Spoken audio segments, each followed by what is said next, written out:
Ready? Thank you so much for your patience. Again, good morning, everyone here in Washington, D.C., and for those who are watching us online, welcome to today's town hall with David Malpass, our president here at the World Bank. My name is Mercy Niwe, and I lead our stakeholder engagement. As you all know, or many of you know, that this is one of the centerpiece engagement during our annual meetings and spring meetings.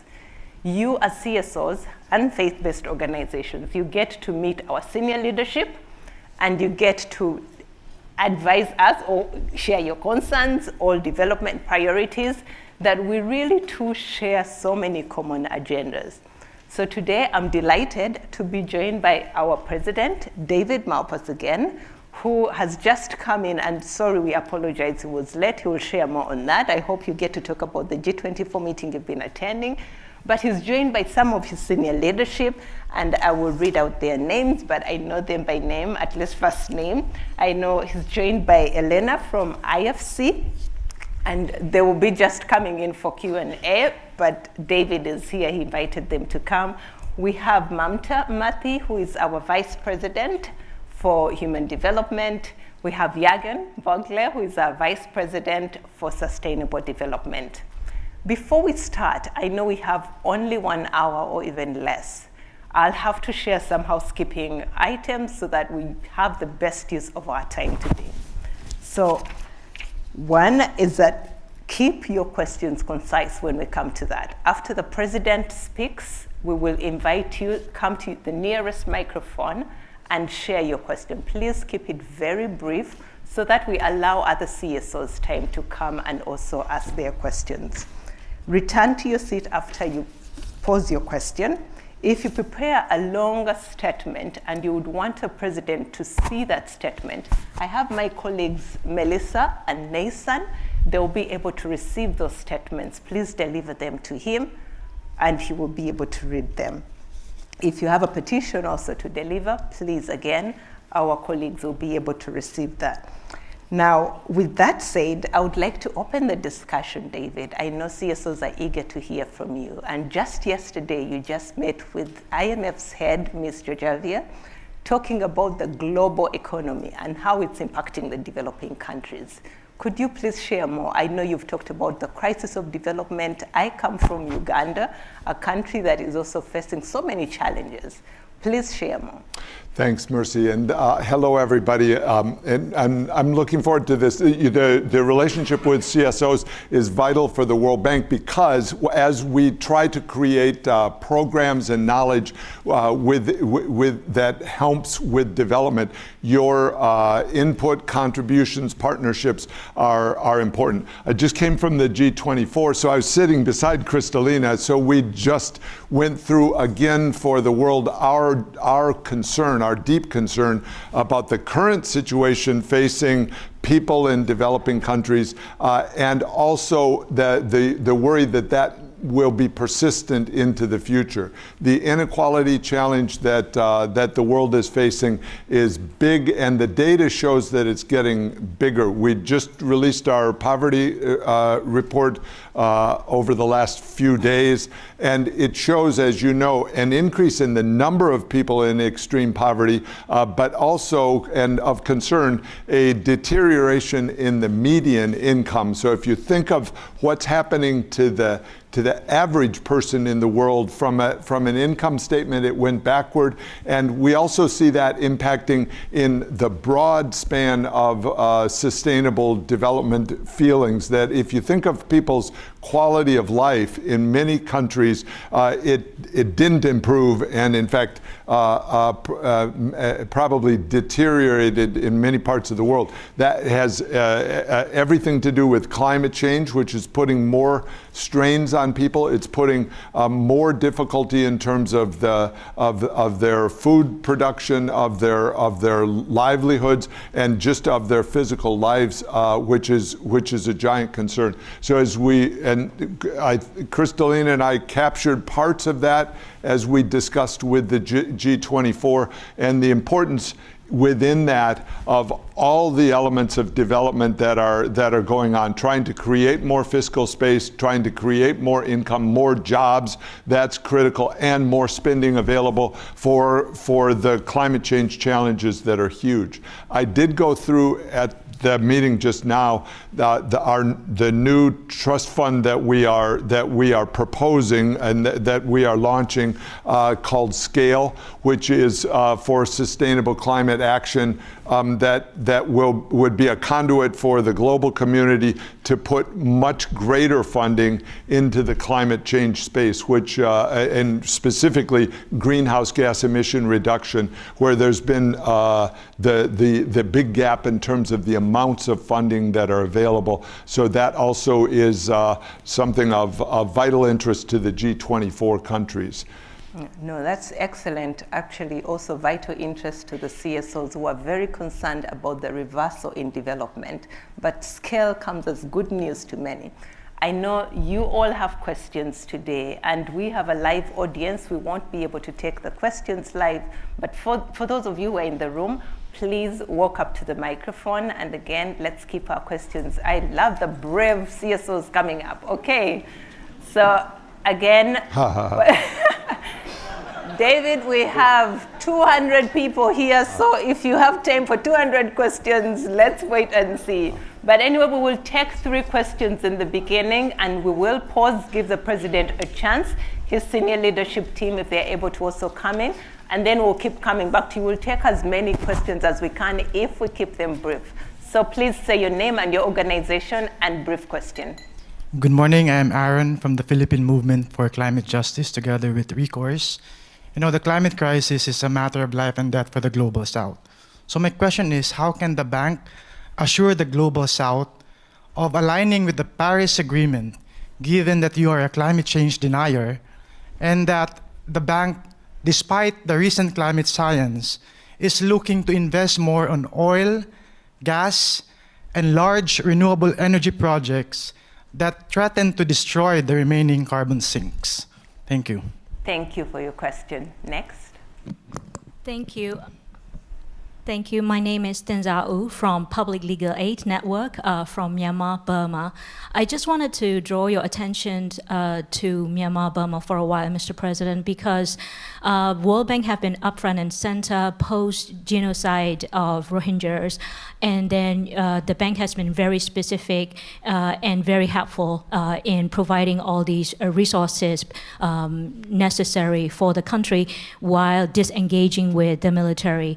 But now, military post-coup in 2021, what happened to Rohingyas now multiplied by 14 times is happening to the other states and regions. And I just wanted to draw attention that it is unfair for the rest of the world, for countries like Afghanistan, Burma, and other countries to compete for resources. So I just wanted to find out what is the plan post-COVID, post-coup, post-everything that is just devastating for every single country that are unattended. And we just want to hear what are the plans for us, sir. Thank you so much. And the last question for this session. Good morning. My name is Juliet Adams, and I'm with the Hamilton National Dance Day. I'm a candidate for the CSPF's working group representing North America. Logic tells me that if multilateral institutions are not in calling out corruption, then they're complicit, an area of great concern for CSOs. So my question is, what creative and innovative way forward does the bank intend to work with CSPF working group? Would you give a person and time where further discussion can be given to the securitization of CSOs? To my CSOs colleagues, I'm asking for your vote to formally let us elevate CSOs. Thank you. Thank you so much. David, many big questions coming up here, and maybe just take the elephant out of the room. I know you've shared with us as staff. you're not a climate denier. Can you just speak to that, and then can you talk about corruption also? Sure. So I've been called that. I'm not a climate denier. It's very clear that man-made greenhouse gas emissions are causing climate change, and so that we need to move to constructive ways to move forward. I'm glad the questioner talked about the Paris Agreement. So World Bank and other MDBs are working very hard on their own Paris alignment, which affects our portfolios as financial institutions. And then we have a giant amount of work going around this building and our installations around the world on the country climate development reports that have been coming out. And I really invite the CSO community to read the CCDRs and then give us feedback on those. Those are a critical diagnostic of the world now. I was just with Kristalina for half an hour now, where the IMF is using the CCDRs within their country programming, and we want the world to be using those and helping us improve those. So this is the active diagnostic that comes out of our climate change action plan, and it's vital both for the mitigation and for the adaptation that countries need. It's for the developing world, and then it feeds up into our country partnership framework, which I also encourage CSOs to read and engage in. We need country platforms, country by country, where there's a coordinated effort among MDBs, World Bank, the CSO community, and the people of the country, local CSOs and local government officials, in order to improve the quality of the programs. So I just mentioned that and underscore, I'm not a climate denier. That was misinformation, and we are working very hard at the World Bank to reduce greenhouse gas emissions throughout all of our tools and programs. The Myanmar challenge, well, let me first address the corruption, and then maybe turn to Mamta, if I can, on Myanmar to help me. With regard to corruption, it's a major problem facing developing countries. It's actually facing also advanced economies.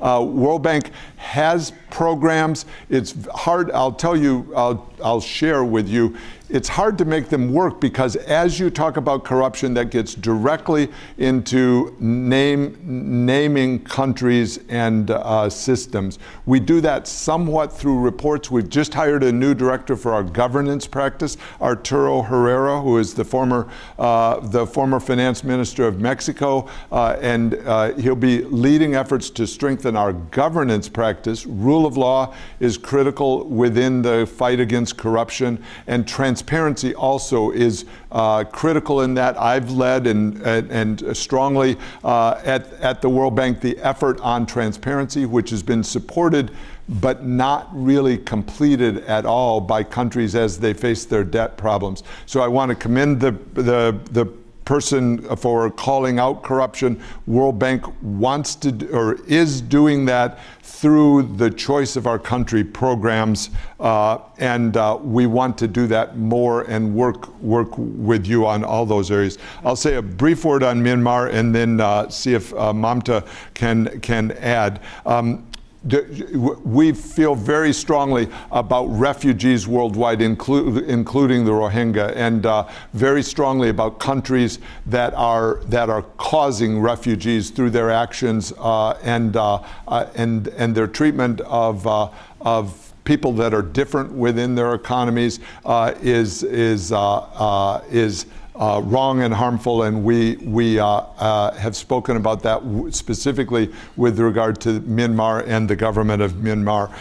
And so the questioner is right to say that the people, the most vulnerable, shouldn't have to compete with other people around the world for resources. So we are doing a big report on refugees in the World Development Report, the upcoming WDR, which will be important. And I spoke about it today and yesterday as the arms flow flows into countries, particularly in the Sahel and below the Sahel, but it's a worldwide problem. This problem also, we want to call out and press action on that because the fragility is spreading. But I've gotten off Rohingya, and Myanmar, that was the question. Mamta, can you help? So let me just compliment with a few words. Obviously, we have resources that are available both for people in countries and then people who have been forcibly displaced. Our effort is always to make sure that the resources that are available can have an impact in the country. That's what we try to do, and we have a dialogue. And you know, the dialogue can be difficult, but in a context like Myanmar, what we're trying to do is to make sure that the resources that are transferred are having an impact. And this can be through safety net programs, this can be through livelihood programs, which are helping people to buy agricultural inputs and other things for agricultural production. This can be by helping families get their kids to school. This can be by providing health services. Of course, there are displaced populations, and we have something called the refugee window under IDA, and these resources are made available to countries that are hosting refugees so that they can be supported in you know, wherever they happen to be. We also know, tragically, that in most cases, refugees end up staying in neighboring and other countries for up to a generation. So in a way, working with those refugees is actually a development activity because you're talking about a whole generation of people. So these are not easy things for us to address as the World Bank, but we try and ensure that the resources that we have are used to support the populations of the countries that the resources are intended for, and in the event that they're displaced, we are able to support them wherever they may be. Long answer, but I hope that explains what we try to do. Thanks. Thank you so much, Mamta, and thanks, David. Next 3 questions. Thank you. My name is Jeannette Kalegil, and I'm president of Disability Inclusive Development Programs and Services, and I represent persons with disabilities globally and particularly in Africa. As we know, we are living in crisis, be it COVID, Ukraine, Mali. Persons with disabilities are left out, and the number of persons with disability is increasing. So I'm glad, you know, discussions are taking place regarding trust funds, and it's not a question, but simply asking that persons with disability be not only on the agenda. We want also persons with disability to be visible in projects at the World Bank and also on the ground, because most of the time all these projects are designed without persons with disability being in it, and also pushing for government to really have budget for persons with disabilities. Thank you. Thank you so much, Janet. Next question. Selamat pagi. Hello everyone. Good morning. My name is Novita. I'm from Trans Asia. We're based on Indonesia. As the World Bank has committed to be a Paris Agreement, but I think it's only on paper, because in reality, the World Bank Group still invests to funding and building a fossil fuel, especially in coal power plant project in Indonesia. And also independent research showed that the World Bank has provided around 15 billion in direct finance for fossil fuel since the Paris Agreement, and billions more through indirect channel, undermining its climate action. My question is, what will you do to change this? Because in my country, we also, people and the planet, we are suffering because the investment from the World Bank. Thank you. Thank you so much. And last question in this section. Hello, my name's Fran Witt from Recourse. I wanted to pick up on your remark about the country climate and development reports. I agree with you that they are important, but I think in terms of the way that they've been developed, they're very much bank-centric, and up to this point there hasn't been a transparent and accountable consultation with civil society in the countries where they're going to be applied. And I think another really important component of it is how it will be translated from the CCDR through to the country partnership frameworks. Because at the moment there is no correlation between the two. And I think, so on the one hand, I think They need to be tested with civil society and energy experts in the countries, but also applied if there's going to be any Paris alignment within those CCDRs. Thank you. Thank you so much, Fran. David, over to you. Yeah, thanks. Let me. These are all important and hard questions. So, persons with disabilities is an important part of our programming, especially in countries where there are large worldwide, but we specifically program for it in countries where there are large numbers of disabled persons, which is and I really want to outline the person's call for budget through governments. This is an important avenue that we work on within our public expenditure process for governments. I may turn to Mamta for more comment on that. I want to mention the other two questions, and then I am going to ask Jürgen to supplement. With regard to the coal-fired power plants, somehow there's been, it's challenging to get the factual information out. The World Bank hasn't supported coal-fired power plants since 2010, so that's a long time. And the World Bank led in the effort to move away from coal-fired power plants, and so I want Jürgen to help me expand on that. And Fran's point was on the CCDRs, and I welcome both of those points. That's the kind of input that we want to see from all input is useful, and those diagnostics are new. So the question was, how do they involve the CSO community and the country itself? And we agree wholeheartedly. These are a first cut at the World Bank's thoughts.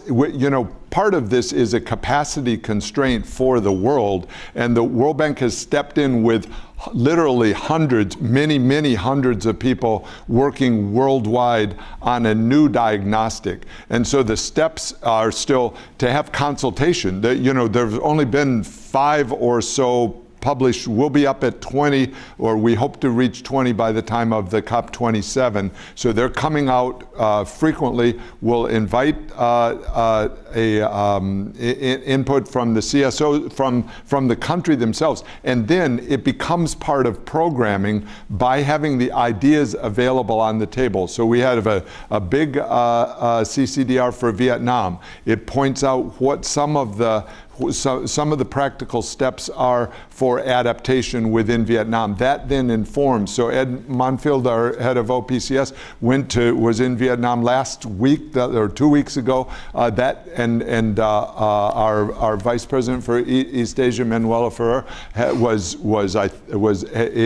working with our country teams on ways to operationalize the CCDR. So we welcome that and recognize that they're bank-centric right now because they're brand new, and then we will be expanding them. Let me turn to Jürgen, particularly on Indonesia, the idea that we're still financing a coal-fired power plant.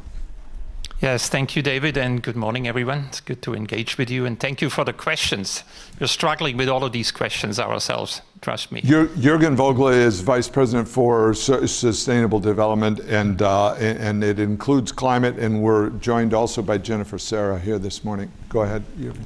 Yeah, thank you, David. Now, what puzzles us is that there is still this narrative out there that we are eager to lend billions and billions of dollars to fossil fuels. That is simply not the reality. The number of 15 billion is since, when we can debate the number, but it's since the Paris Agreement, which was 7 years ago. We have not lent a single dollar in the World Bank and IBRD directly to fossil fuels last year. Not one. You can discuss the indirect components, and we can have that conversations. But we have had a trajectory that is completely gone down. And I think that needs to be acknowledged. No one here has an interest to invest in fossil fuels if there are alternatives. I think that is the conversation we have in every country, in every project, in every single case. That is the reality. So it's actually totally misleading to say there's, you're lending $15 billion as if we do this on an annual basis. Just wanted to make that point. On the CCDRs, I think David pointed it out. This is a totally new instrument, right? So we are trying to understand how do you merge the development story with the climate story. And we're experimenting. The first ones are pilots. We're really learning as we are doing, and we're engaging with a broad range of groups, including a lot of civil society, academia, with the governments. We don't do comprehensive consultations at this point because we want to first understand ourselves how to do them. Now they're published, all of you can comment on them, and as we move forward for the next batch, we can have further conversations, how to evolve them. That's how we basically look at that. Will it feed into our country programming? 100%. Absolutely. We're already seeing it one by one. I just had a conversation with a minister from Egypt 2 hours ago this morning who said, well, first we were not clear about these CCDRs. What are they? And are they really going to be helpful? But now we are discussing them across all ministries, and we're going to make this as part of the way forward. And it's certainly going to inform how we engage with the country on the World Bank side. Thank you. Thanks. Disabilities, do you want to comment, or Mamta, both? I know everyone's involved. I mean, we're both involved in it. So just let me say, I also had a meeting with our social group just recently on this. This is absolutely on top of our agenda, the disability issue. Both internally as an institution, we are hiring quite comprehensively around that topic, but also getting it into our work with the clients. On the legal side, there are legal issues which need to be looked at, and also as we implement our projects. But it's very much on our radar screen on the social side. So that'll do. Thank you for raising it. Her point. We have other questions coming in, but maybe just to also emphasize that this is being live streamed and being interpreted in other languages, Arabic, Spanish, and just remind me, team, but I know that we also have someone who is receiving interpretation here in sign language. So again, that's feedback we've had from you, and we are incorporating it in the annual meetings. Next question. Thank you very much. My name is Amir Bani Amir. I'm coming from Jordan, and I'm leading an organization called the Al Hayat Center. And we are part of the consultancy team for the World Bank office in Amman. We are meeting with them in regular pace. My question is, like World Bank, IMF is talking about slow down the economy, inflation. Like, do you have any special plans or special policies for the next few years regarding civil society to take part of the responsibility, especially when it comes to the development, unemployment, social cohesion, in addition to what you are doing with the governments, especially in MENA region? Thank you very much. Thank you so much. Hi, I'm Rustam Baratov. I'm the founder of Future International Foundation. I just want to applaud before we start with the question. We have some people, young people especially, who have attended previously the World Bank Group Youth Summit. I've met people who traveled all the way from Australia to be here today. I want to make sure that we put an emphasis on youth and making sure that we include youth in this discussion. I've heard so many conversations about CSO and the civil society, and it is important. We must not forget about anyone and make sure that everyone is participating. We spent a few weeks at the UN, focusing on transforming education. We spent a lot of time building engagement and acumen and also fostering relationships. What is your vision, particularly in terms of including youth, making sure that youth voices are heard? I've heard Vanessa speaking yesterday, who is a climate activist who I met back in 2019 at the first UN Youth Climate Summit. Thank you so much. I think the question has been taken. I'm looking at the team and the line behind you. Exactly. Thank you. Thank you so much. Next question. Thank you. My name is Ute Kotschi. I'm with Urgewald from Germany. And regarding global heating and climate change, I heard that you're talking about actions. Do you consider, and also Axel von Trotzenburg, to talk with Exxon, stop drilling in offshore Guyana? That's my question. Thank you. Thank you so much for keeping it brief. So let's, David, maybe you respond very quickly to those ones. I know we want to take in more. Let me start with that. So we're not very active in Guyana, and so I don't know if we have anyone here that can comment on that. So that's not a. anyone want to comment on that? Okay, so I want to, your point is well taken that Exxon is drilling off Guyana, and that's adding to world fossil fuels. I want to turn to this giant challenge of both youth, and I'll connect it to Jordan. I was in Jordan I forget when, a year ago, and Jordan has a youth problem, as does a lot of MENA, and the question was on Middle East and North Africa, which has a demographic challenge of youth without jobs. I met with some of the small business job providers in Jordan, and actually gave an award to a company that was expanding rapidly, not only in Amman but in smaller cities within Jordan, and using the combination of Arabic language skills and English to serve clients around the region. It was very interesting, and one important thing is it was creating lots of jobs for quite new youth because it didn't require immense skills, except you had to be a person that was interactive and able to grow in your position. So I really want to support the point made that civil society and social cohesion are major challenges within the World Bank programs in countries, and in particular in MENA, but I would extend it. We also recognize the importance of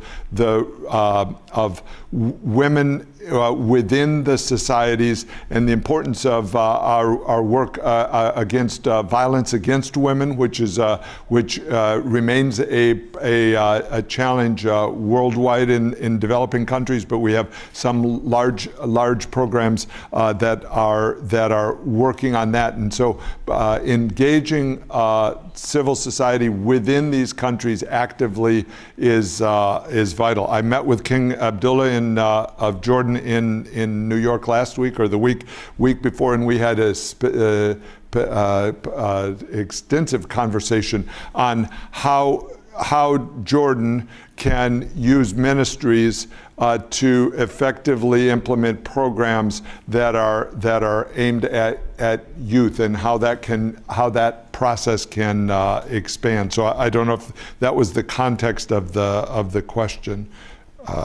That's what I've got. And so I want to go to this bigger, or connect also to the global challenge. As capital is retained in the advanced economies, one of the major problems is the demographics of some of the developing countries are accelerating, meaning there will be more and more jobs. In Burkina Faso and in Niger, I know the numbers, and it's a very large portion of the population is 5 and below, and that means that this problem of job creation is not just for this year or next year. It's going to go on for the world for 20 years, for 30 years, and we need to find ways to have better allocation of capital from the global pool of capital into the developing countries that need it, and particularly into youth jobs. And that's added to by the demands of climate change, of the food insecurity that's going on now, of the need to reverse the losses in education. So Mamta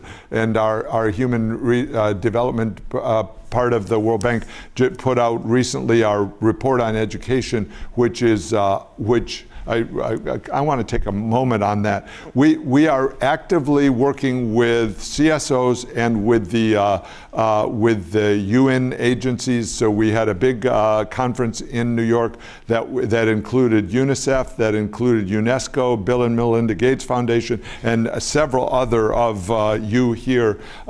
And the group had unified, which was startling and really meaningful, on 4 principles for trying to reverse this loss in learning poverty that has occurred over the last over the last 3 years, the dramatic decline in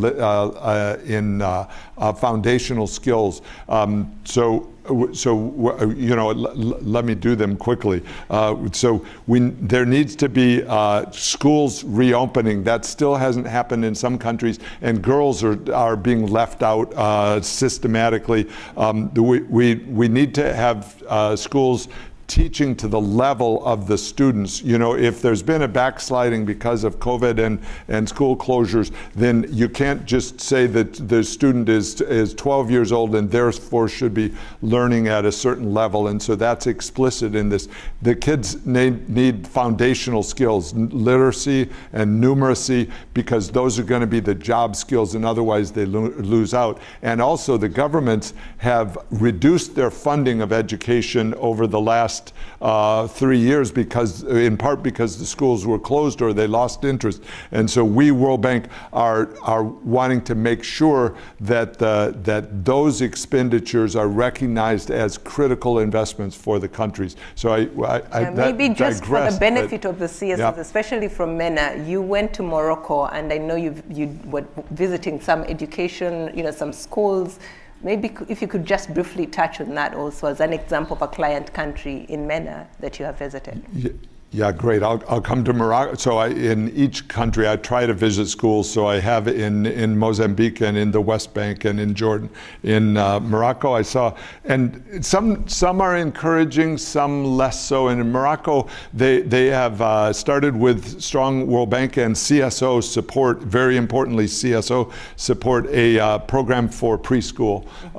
And so they have somehow managed to quickly enroll 200,000 preschool kids, and it's built on a model that looked scalable. We are always trying to find, and CSOs can help us identify. If you're aware of a program that's working well in one country, then we want to do it times 10 or times 100, but it's hard for us to self-evaluate, or I'm finding it hard for us to self-evaluate and say, this particular program really is interesting. So the grants go from the World Bank through the Ministry of Education to the CSOs that are running the preschool program, and there's 3 different ones in Morocco, and that way you can actually evaluate what's working, and they include the local community in the teachers' aides so that there's community acceptance. So it's a program that we like. We're trying to expand it as much as possible. Great. I like that you're putting out a call to CSOs, bring all those scalable projects.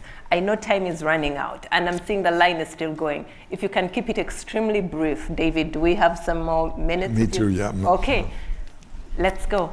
Thank you. My name is Krista Giesecke, and I'm with the Global Campaign for Education US. Thank you so much for your education remarks.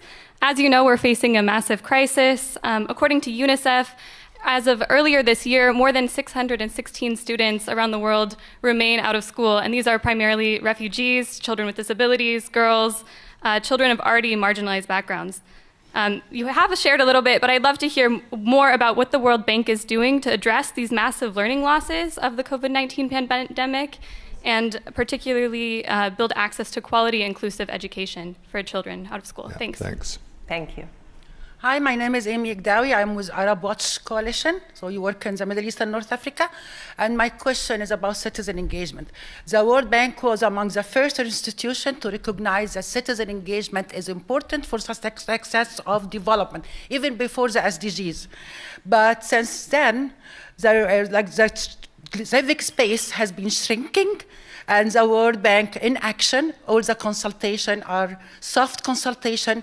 It's a mere exercise of ticking boxes, no real consultation either organized by the World Bank or by the clients, the governments. And my question is, if the World Bank really believe that citizen engagement can be an obstacle or opportunity for development, why it's not included in the diagnostic for the countries? And my second question, the World Bank published a big statement on April 2020 about zero tolerance for retaliation. We have been waiting for a policy. How are you going to implement this zero tolerance? Thank you. Thank you. Please again, keep Good it morning, brief. Abubakar Kamara from Sierra Leone. I work for Budget Affairs Network. It is quite clear that the global issue is affecting country, but of course, the account that is mainly affecting. For example, if we take a country like Sierra Leone, that has gone through the Ebola, the COVID, the Ukraine war, is the third country most vulnerable to climate change, debt to domestic revenue at 2%. With all of this, the country is still paying its debt at a high cost in terms of, and those costs are ensuring that people are losing services. Is the bank willing to push for debt cancellation for countries that mostly need it? And also, is the bank willing to coordinate with both multinational and bilateral countries to ensure that countries that really need debt really get debt cancellation in a transparent and accountable manner? Thank you so much, David. Yeah. Yes to all three: education and citizen engagement and the debt. So World Bank is working daily on trying to accelerate this process of debt relief for countries that have unsustainable debt. I was just with Kristalina, and I said just at the G24, so I'll go through the principles that we are advocating, but with resistance from the world. As people know, I've reached out that the common framework has stalled in Chad. The MOU is not bringing debt relief. We're working hard to have the memorandum of understanding for Zambia be done as quickly as possible so that there can actually be relief for Zambia. There are many world organizations that were working to delay that. We, World Bank, are pushing very hard on through our own programs with the IMF, with the country to accelerate it. So what I said at G20 is relevant, and I encourage you to help us support it. We envision a debt restructuring or debt relief process that brings in all of the creditors early in the process and brings in the country itself. You know, there's been this odd global debt relief effort where the country is kept, the debtor country is kept in a separate room, and the creditors sit around and talk about what they're going to do for the country. We want to bring earlier in the debtor country all of the creditors, and with the debts, we do a joint debt sustainability analysis with the IMF and bring that in earlier. That's kept secret, and we want to have more transparency. So the principal aspects of our debt process are to push hard on increased transparency. We do that aggressively through the IDS, the International Debt Statistics portion of the within the World Bank, and so we publish the different types of debt that countries have, and we try to bring more transparency there. Citizen engagement is critical and is a diagnostic, or is an active outreach. And I would again put some burden on CSO. We do the country partnership framework in a systemic way, and you should be advocating. I encourage you, and we invite the advocacy for citizen engagement to be an explicit part of the country programs as they're designed, and that helps us then do that through each of the various areas. I may turn to and then Christy asked about more on what we're doing on education. You know, the World Bank is the biggest external funder of education programs. We're doing all kinds of programs. I described the Morocco program, but that extends to our work in many countries, trying to design programs that actually work. And that means very different in different countries. Some countries need primary education more than anything. Others need girls inclusively brought into education, and that may mean transportation. So we work in Tanzania on transportation of girls safely to school, and in Pakistan, transportation of girls safely to school. So there's a variety of aspects.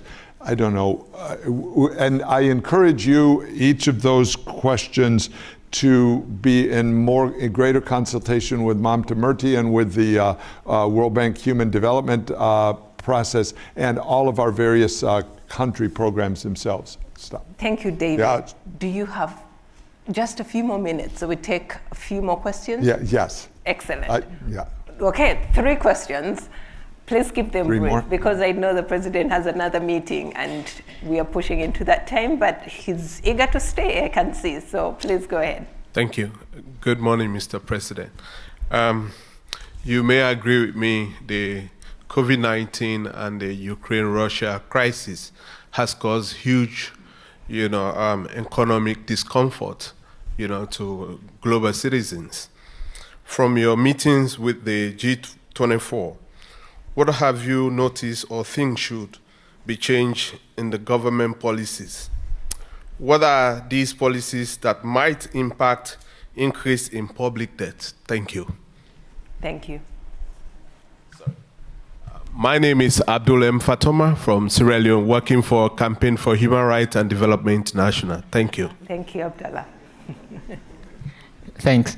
Good morning. I'm Rodolfo Lahoy from Ibon International. As a Southern organization, I share many of our colleagues' concerns about the climate crisis. I wish to ask, do you and the bank, are you of the view that natural gas is aligned with the Paris Agreement? That's all. Thanks. Thank you. Good morning. My name is Juliana Nantaba from Open Society Foundation. And first, my appreciation to you for being a champion for debt transparency. I know you touched a bit on it, but I think that it makes sense that if there were more debt transparency, citizens would hold their governments accountable for debt sustainability. So my question is, has the bank considered requiring that countries publicly disclose their debt before they are allowed to borrow from the bank? Thank you. Thank you so much. Okay, that is the last question. You're smiling at me and you're making it hard. I am so sorry. We are taking, that is the very last question, and David will have to close. And I think, will we have people available a little bit after as people have questions? Yeah, or, no. Yes, we have actually IFC, Elena, they are having another conversation with CSO's letter today. We have a CSPF, the Civil Society Policy Forum, going on throughout the week. We'll be capturing all those questions. So please go ahead. Super. And those, David, can those he are first great. say his question, then we come back to you? Is it okay? He says the last question. Yeah, okay. He was. I'll try and ask a question that has a quick answer. So you must know that when you made the comment that you were a scientist, there was already CSO frustration that the bank was not prioritizing climate through its development of the Climate Change Action Plan and its implementation. So knowing that, can we see any new commitments from the bank with the Climate Change Action Plan? That was a very easy question. Thank you so much. Well, so we are clearly prioritizing climate. So the World Bank is the largest funder of climate. It's the largest grower of climate financing. And it's got a very clear vision of what we're doing on climate, which is acknowledging and making sure that we integrate climate and development, and then that we talk about actual projects. So we've got to move from the conference stage to the actual impact. What are you actually doing? And that means embedding in our projects climate action throughout. And we achieved that over the last fiscal year, which ended in June. So in the 12 months, we achieved $31.7 billion, which is a big record for the World Bank, a big growth record for the World Bank, and compared to the rest of the world, massive in terms of it. So I want to push back a little bit on the idea that the World Bank's not prioritizing it. As far as a percentage of our spending, we exceeded the 35% target. So think of that, of all the development needs of the world, which include, and we've been discussing, education and health and child nutrition and infrastructure and on around all of the needs of countries. The World Bank is placing this year 36% of resources into climate co-benefits, which is clearly making it the top priority for the bank, and a big priority. And that's in the context that for people, 800 million people don't have electricity. So we simultaneously want to find ways to have them have clean energy for electricity, because that then feeds one of the most critical elements for education is for the kids to have electricity so they can be studying or interacting with people elsewhere. So it's a strong World Bank priority, and that is clear inside the bank and should be clear outside the bank. To dwell on that, the World Bank alone puts out more financing than all the other IFIs combined. That's the IMF and the Asian Development Bank and the African Development Bank and the Inter-American Development Bank, and on through all of those organizations. World Bank alone is putting more into climate finance. So I want to do natural gas and then debt. So natural gas, the question was, a very specific one, is do we consider natural gas aligned with the Paris Agreement? The actual question that we're working on now, and I may turn to Jürgen, is whether natural gas is Paris aligned, which is a little bit different than the Paris Agreement. So as you think about the relationship, countries are part of the Paris Agreement and are trying to do nationally determined contributions within the Paris Agreement. And the Paris Agreement has allowed a variety of activity by countries, and so that's the range of indices that are out there. We are trying to make and encourage countries to have indices that are meaningful and impactful in reducing greenhouse gas emissions. That's not actually the goal. The Paris Agreement has had other and broader goals, and so we're very focused on reduction in greenhouse gas emissions through decarbonization and through reduced carbon intensity of various sectors. There's a recognition by the international community that where there's no other alternative, meaning where countries have no other alternative, that natural gas is part of a expansion of electricity access and of a move to cleaner and less carbon intensive fuels. So I want to put that out, and that's something, as Europe looks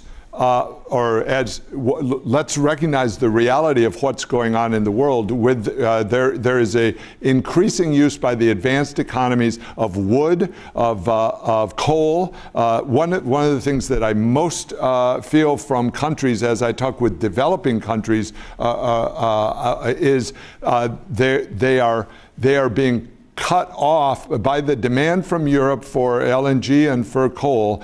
They're losing any access that they have to energy. And so we need to find ways to have the fastest move, and that's why I put forward and discussed with you our methane initiative, a major initiative, and the scale initiative. I guess I just did that at the G24. So we have major World Bank initiatives that we are putting forward and working toward the G20, the COP27 that are very intensely focused on Paris alignment and achieving that for our own operations, and then helping countries find that through their Paris agreements. I do want to spend, debt is very important because it's such a giant cost for the countries, and it means that they are reducing their spending on health, on education, on climate, because they're paying debt service. So we are in the forefront of pushing that and pushing debt transparency for countries. And the person is exactly right that we need more transparency. We do that within IDA through what's called SDFP, the Sustainable Development Finance Program, which links the IDA lending and grants. Remember, IDA is a huge grant program by the World Bank, and links that to increase transparency by the countries in terms of their debt contracts. That's also going to help, by the way, with fossil fuel reduction. As you know, as the questioner pointed out, if the contracts were visible, the countries wouldn't be doing the direction that they're doing. So I think one intersection that we should build on between the climate ambitions and the debt ambitions is that transparency will help the countries move toward a better a better place for them, including on public debt, which was the other person's question. So with that, thank you. What great questions and really important interaction that the World Bank builds on constantly with CSO community, and we welcome your input, and we look forward to the permanent dialogue that we have with you on ways that we can do better. Thank you so much, David. I know we've eaten into the time, but we also want to, I'm so sorry. I know you're also smiling, but I'm very sorry. We will not be taking any more questions. We have been waiting for one pandemic for being here. So I think we can wait maybe 5 or 10 minutes more. I don't know, what do you think? Well, at least for continue this conversation. Let's take one more, but then I really have to go. And I know everyone. He has another meeting. So just one last question. Please move away because you're going to continue smiling and you're making it hard. My name is Luisa Gomez, and I'm an attorney for the Center for International Environmental Law. My question is related to remedy. Many projects financed by the World Bank Group have severely affected communities worldwide from the social and environmental perspective. According to the minimum human rights international standards, when adverse impacts come, a substantial remedy should be provided. My question is basically, what is the commitment of the World Bank Group to provide remedy for the current projects the bank have? And also, what is the commitment for the projects that clearly have the World Bank brand, but unfortunately the World have left or exited? Thank you very much.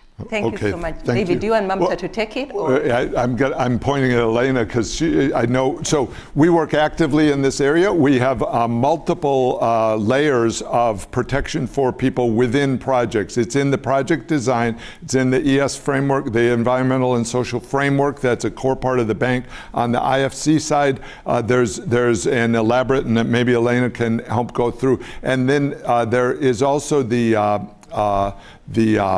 within the bank, there is the first line of defense, which is through your feedback to the people's, the affected people's feedback to the World Bank at the beginning of the project and during the project. There's a dispute resolution. I'm sorry, what's our name? The conflict resolution. I can't hear that. Yes, dispute resolution. So the resolution. So the multiple layers is critical, and we're always improving on those. And as you know, there's the inspection panel that can get into the projects. But I want to turn to Elena because IFC is actively working with the CSO community on remedy solutions. But I think our joint effort should be to avoid projects that are causing the problems, and then as soon as there is an awareness of disputes within projects, that there be an opportunity both for management to fix the problem, but then also for there to be next steps. Elena? That's just exactly building on what David just said. The key focus for us, and we've been working extensively on this issue, is to, whenever possible, to prevent the harm, and also to build something that David mentioned earlier, to build the capacity of our clients to handle ENS issues, because ultimately we finance our clients, and it's the client's responsibility to implement the standards with our support and help and technical assistance as needed. Now, that said, as many of you know, we are working on a framework of remedial action. We're also working, and we're piloting, actually already having had a discussion with the board, the responsible exit from our investments. And as we promised to the CSOs community, we will be coming to you with formal consultations, just like we did with the CAO policy a year ago, probably in the next few months. And I'm very happy, my colleagues and I will be hosting another CSO session at IFC this afternoon at 3 o'clock. And I'm very happy to discuss in more details if you have any further question on IFC approach. Good. Thanks. Thank you so much, David. I think what Mamta was whispering is the grievance readiness services. That's it. I couldn't think of the word grievance. The grievance redress agreement is the first line of action in the bank, and it has been very successful in directly responding. And can I say, from a cost standpoint or an effectiveness standpoint, if what your goal is to have a dispute that goes for 10 years and doesn't get resolved, there can be elaborate spots. But what everyone wants is the dispute to be resolved quickly. And so there's that first line of defense, and then we have multiple layers that are working very well. I was very pleased. You know, we did the full review and redo of the inspection panel process 2 years ago. You were very, very involved, and it's working well because many of the disputes are getting settled prior, and that's been, I think, a big success of the bank and something we should take note of. Thanks. Excellent. Thank you so much, David. And I think on that note, we shall release you. Thank you so much. Thanks to the leadership team, but also CSO. Thank you, everyone. Hope we get to see you in the other events that are taking place. Have a good day. Bye.